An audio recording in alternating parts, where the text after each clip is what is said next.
कहानी। बूढ़ी काकी। गांव में एक बूढ़ी काकी रहती थी। उसका नाम था काकी शांति। वह बहुत ही गरीब और अकेली थी।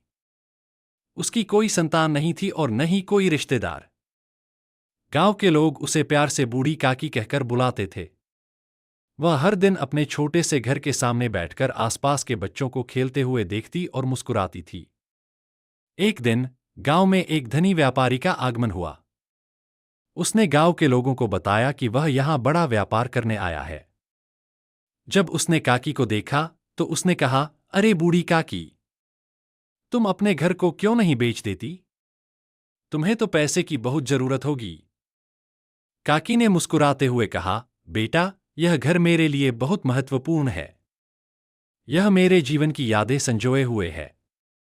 मैं इसे नहीं बेच सकती। व्यापारी ने आश्चर्य से कहा, लेकिन तुम्हें तो अकेले रहना है। तुम अपने लिए कुछ अच्छा क्यों नहीं कर लेती? काकी ने फिर भी मना कर दिया और व्यापारी चला गया। उसने सोचा कि बूढ़ी काकी शायद गरीब है, लेकिन उसकी आत्मा अमीर है।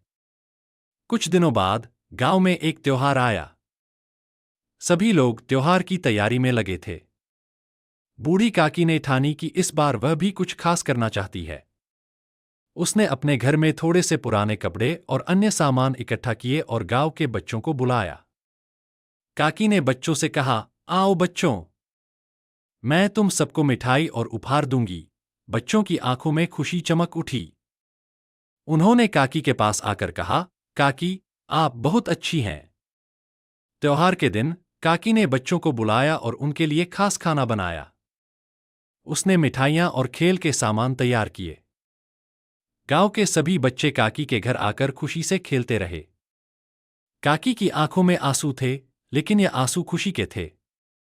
जब व्यापारी ने देखा कि गांव के सभी बच्चे बूढ़ी काकी के घर में कितनी खुशी से खेल रहे हैं, तो उसके दिल में काकी के प्रति सम्मान बढ़ गया।